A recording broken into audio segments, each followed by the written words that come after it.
connect quick release again. Pull here. There we go. Now I got the space. Now you can, and make sure this clicks where it's supposed to. Sometimes it gets caught up and that looks like it's together, but it's not. Piece is actually just going to hold this lever, and you can jiggle around and kind of tap things until something falls in place or pops out, but you can kind of do something like that. You want to make sure that's engaged all the way, have a little bit of material sticking out this other end of this unit. So if you're applying new brake pads, the new brake pads are going to come extra thick, so you got more material. So if you go and try and close your quick release and you find that it's just too tight, say it's not happening, see, we need to lock here, but say it's only reaching here, you get stuck here. So we're going to have to let some material out. We're going to let some cable out, loosen up your pinch bolt. We're going to let a little cable come this way, and you don't need much, maybe 1/4 inch or so. You're going to play with that. That's one way to do it. If you have any room at your barrel adjuster, you can screw your barrel adjuster in. So here's your barrel adjuster. You're going to twist here, but also you have a lock nut right here. So this right here, it's basically 2 pieces. So we have a gap right there, which means I can screw this inward. So you're going to tighten clockwise, it's going to go that way. We want to get rid of this gap. But before you can move this may be tight if it's at the base over here near your lever. So you're going to loosen this, lefty-loosey, and screw that all the way. You want to create the gap so it's over on this side.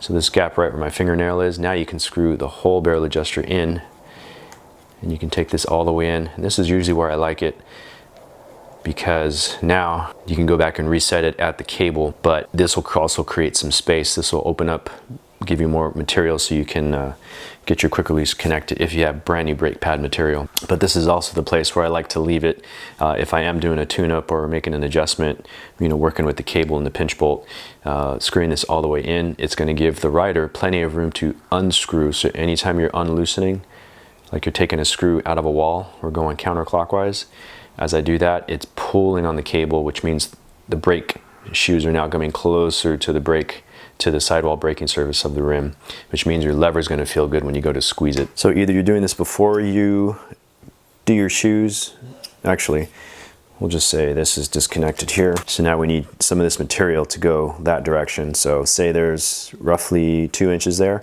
We want to shorten that up, so maybe there's going to be about 1.5 inches or so. So you're going to loosen up this cable pinch bolt. Ooh. And now we're going to feed some through, and I'm going to do this very carefully. So I got my fingernail locked on this piece of metal. I'm going to push it forward right there. So I just created some slack. So now I'm going to come back over here. I'll have plenty of space to come and close this. Boom. All right, so once you're in this position, I'm going to go ahead and grab the brake pad from underneath, left and right side. So it's going to allow me to stabilize it and make adjustments either up or down or angle. So grabbing that. And then if your bolt's a little tight and you can't move your brake pad, loosen that bolt just a tad. That way we can go up or we can slide down. So you should have that flexibility in pretty much all V-brakes. And then I can also change the angle. But the angle is going to be the easy one because we want that to match the curvature of the rim. And what's going to help us too is once we get closer, that's going to really allow us to align. So I'm going to go ahead and make sure that bolt's tight right there, just finger, so it's not going to be loose. All right, so here's where we can go back and make fine adjustments. Get this brake pad, the width of the shoe, within the width of this sidewall braking surface, as much in the middle as possible. Proper placement, we're not too high rubbing the tire, or too low and hanging off the rim and just getting a portion of the brake pad, trying to equal that out. So you got to get good eyeballs on the top, good eyeballs on the bottom. So I'm going to go back down here, brace it on both sides with these 2 fingers, and loosen up if you need to.